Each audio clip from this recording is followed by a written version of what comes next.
बिस्मिल्लाहिर्रहमानिर्रहीम, अस्सलाम वालेकुम नाज़रीन, आप यूट्यूब चैनल देख रहे हैं। मैं इमरान खान हूँ।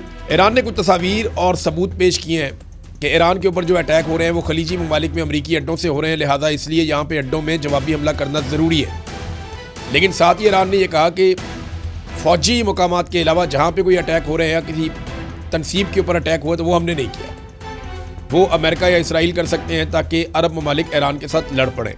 लेकिन अरब ममालिक ने कमाल सब्र का मुजाहरा किया है और उन्होंने इस लड़ाई से जितना हो सका वो उन्होंने गुरेज किया। एक और बड़ी खबर यह है कि ईरान में लगभग 500 के करीब जासूस पकड़े गए। बहुत सारे गद्दार पहले भी थे ईरान में, अभी भी बहुत सारे गद्दार हैं। एक प्रॉब्लम रहती है गरीब मुल्कों के अंदर, वहाँ पे गद्दार बड़े आराम से मिल जाते हैं। तो यहाँ पे ईरान में जो गद्दार मिले हैं वो 500 के करीब बताए गए हैं। और ये खबर दी है पुलिस चीफ ने। उन्होंने एतवार वाले दिन बताया कि अमेरिका और इसराइल की फ़िज़ाई बमबारी के दौरान दुश्मनों को मालूमात फराहम करने के इल्ज़ाम में 500 अफराद को गिरफ्तार किया गया है। इनमें लगभग आधे अफराद वो हैं जो सरकारी ओहदों के ऊपर बैठे हुए थे और गिरफ्तार किए गए बाद मुश्तबा अफराद पर मुबैना तौर पर हमलों के अहदाफ की निशानदही या हमलों के मकामात की फिल्मबंदी के फुटेज दुश्मनों तक पहुँचाने के इल्ज़ामात भी हैं। ईरान ने दुबई और दोहा के हवाले से कुछ वार्निंग जारी की है और कुछ इलाकों की निशानदेही की है। इस निशानदेही में ईरान ने कहा है कि जनाब यहाँ से जो मकामी लोग हैं वो निकल जाएं, क्योंकि उनकी इत्तला के मुताबिक यहाँ पे अमरीकी फ़ौजी छुपे हुए हैं और वो अमरीकी फ़ौजियों पे अटैक करना चाहते हैं। वहाँ खलबली मच गई है, लोग वहाँ पे आपको पता है कि उजलत के अंदर निकलेंगे। जब इस किस्म की वार्निंग जारी की जाएगी तो ऐसे ही होगा। फिर अमेरिका की फ्रस्ट्रेशन का अंदाज़ा आप यहाँ से भी लगा सकते हैं कि ना सिर्फ डोनाल्ड ट्रंप आलमी सतह पे गुस्सा कर रहे हैं, कभी नेटो के ऊपर, कभी किसी और मुल्क के ऊपर, कभी किसी और पे चढ़ाई कर रहे हैं, बहुत उजलत में है और बहुत घबराहट का शिकार है। डोनाल्ड ट्रंप की फ्रस्ट्रेशन ख़त्म नहीं हो रही। उसने एक काम किया था मकबूलियत के लिए, वो उल्टा पड़ गया उन्हें। अमेरिका के अंदर भी मीडिया पे चढ़ाई कर दी है पीट हेग्सेट ने, और उसने जो है वो अमरीकी मीडिया को लताड़ के रख दिया। उसने कहा जी आपको डोनाल्ड ट्रंप से दुश्मनी है, आप डोनाल्ड ट्रंप से नफरत करते हैं और डोनाल्ड ट्रंप से नफरत जो है वो आपके डीएनए में, आपके खून में है। कोई भी सदर अमेरिका का ऐसी कामयाबियों का ख्वाब भी नहीं देख सकता था जो डोनाल्ड ट्रंप ने कर दिखाया है। और उसके बाद कहा जी आप अधूरा सच दिखाते हैं, आप घुमा फिराकर मालूमात वो देते हैं जिससे नुकसान होता है, आप अवामी राय को ख़राब कर रहे हैं।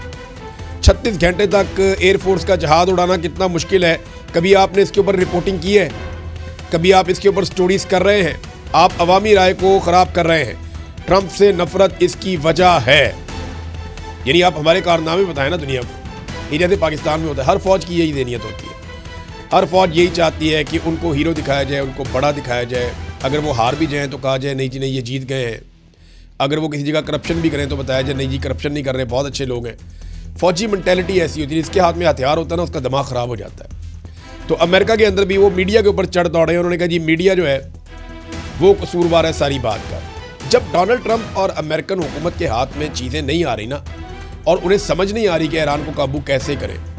देखिए ईरान का नुकसान बहुत ज़्यादा हुआ है। मैं आपको फिर बार बार कहता हूँ कि जब मैं ये कहता हूँ कि ईरान अच्छी लड़ाई लड़ रहा है तो इसका मतलब ये नहीं है कि ईरान को मार नहीं पड़ रही। ईरान को ज़्यादा मार पड़ रही है। और मैं पहले दिन से एक बात कह रहा हूँ कि ईरान को जो एक चीज़ संभाल के रखनी पड़ेगी वो चेन ऑफ कमांड है। इस लड़ाई के खात्मे तक ईरान को अपनी चेन ऑफ कमांड बरकरार रखनी पड़ेगी, अपने इंपॉर्टेंट लोगों की जानें बचानी पड़ेंगी और उनका आपस में कोऑर्डिनेशन जिंदा रखना पड़ेगा। और जो फ़ौज को अहकामात देने और वहाँ तक अहकामात पहुँचने और जो पूरा इनका सिस्टम है मिसाइलों का या हथियारों का, उस तक जो कोऑर्डिनेशन का पूरा एक निज़ाम है वो कायम रखना पड़ेगा। अगर ईरान ये करने में कामयाब हो गया तो फिर लंबी लड़ाई भी लड़ लेगा, इससे कोई फ़र्क नहीं पड़ता। बकौल ईरानियों के उनके पास बहुत ज़्यादा हथियार हैं। अब एक तरफ तो ईरान अटैक कर रहा है, ये बड़े खौफनाक अटैक ईरान ने किए।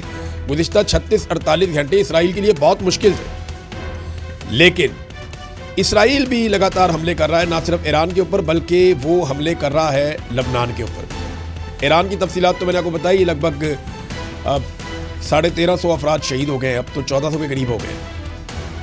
और ईरान में बहुत नुकसान किया है, बड़ी बिल्डिंग तबाह की है, बहुत इंफ्रास्ट्रक्चर को नुकसान पहुँचाया।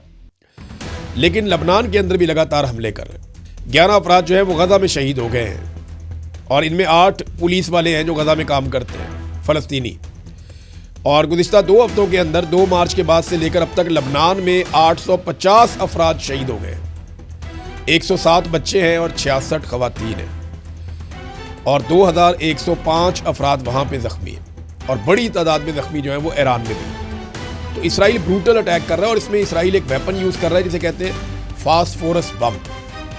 ये जो फास्फोरस बम है ना, ये एक नॉर्मल साइज़ का बम होता है, इसे फायर किया जाता है, ये टैंक के ज़रिए से भी फायर होता है, अलग अलग किस्म के इसके फायर करने के तरीके हैं। ये बम जब करीब पहुंच जाता है उस इमारत के या उस टारगेट के जिसके ऊपर इसने गिरना होता है, तो 80 या 100 मीटर पहले इस बम के अंदर एक ब्लास्ट होता है और इसमें से सफ़ेद फास्फोरस बहुत बड़ी मिकदार में उसके टुकड़े निकल के ज़मीन पे जाके गिरते हैं और वो जल रहे होते हैं। ये जो वाइट फास्फोरस है ना, इसमें आग लग जाए तो ये बहुत ज़्यादा हीट जनरेट करता है। इसकी जो गर्माइश होती है ना, जो हीट होती है, वो ऐसे जैसे जहन्नुम है। मैं मिसाल के तौर पे कह रहा हूँ, 1500 फ़ारेनहाइट 815 डिग्री सेंटीग्रेड, इतनी खौफनाक गर्मी ये जनरेट करता है और इसे पानी से भी नहीं बुझाया जा सकता। इसको बुझाना भी तकरीबन नामुमकिन होता है, बहुत मुश्किल हो जाता है। ये जिस चीज़ पे गिरता है उसको राख बना देता है और जिस इंसान को ये लग जाता है वो मुस्तकिल तौर पे माजूर हो जाता है या उसकी जान, उसकी तकलीफ जो है वो बड़ी दर्दनाक होती है। तो इसको एक केमिकल हथियार की तरह देखा जाता है पूरी दुनिया में।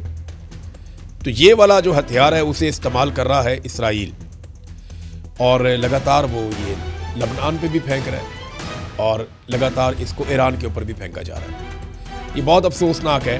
पूरी दुनिया के अंदर इन वेपन्स को डिस्करेज किया जाता है, लेकिन इसराइल इन्हीं हथियारों को लगातार अभी तक इस्तेमाल कर रहा है। नाज़रीन, इसराइल का एक नशरियाती इदारा है कान, उसने एक बहुत बड़ा इंकशाफ किया है।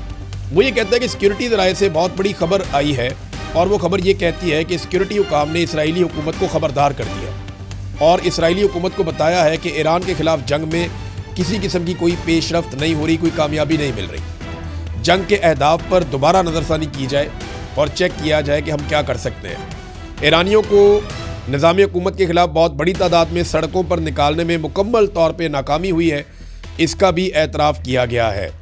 यानी ये जो दावे थे कि जनाब लोग बाहर निकल आएंगे, ईरानी निकल आएंगे, ये सारा कुछ नहीं हो सका। अमेरिका के एक सेनेटर हैं बर्नी सैंडर्स, इनका ज़रा आप स्टेटमेंट देखें, इन्होंने जो बयान दिया है वो अमेरिका के लिए एक आईना दिखाने के मुतरादिफ है। इन्होंने कहा कि नेतन्याहू ने ट्रंप को इस हौलनाक और गैर मकबूल जंग में धकेला है, यानी फंसा दिया नेतन्याहू ने और एक दलदल में। अब उसे समझ नहीं आ रहा कि इससे बाहर कैसे निकलना। और वो बताते हैं कि बड़ी तादाद में ईरानी शहीद हो गए हैं, हलाक हो गए हैं, वो तो लिख रहे हैं, और 13 अमरीकी फौजी मारे गए हैं।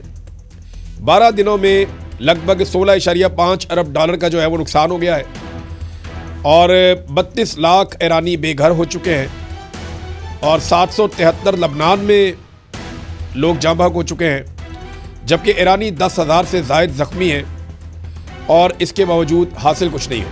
अब तक के लिए इतनी, अपना ख्याल रखिएगा, अपने इस चैनल का भी। अल्लाह हाफ़िज़।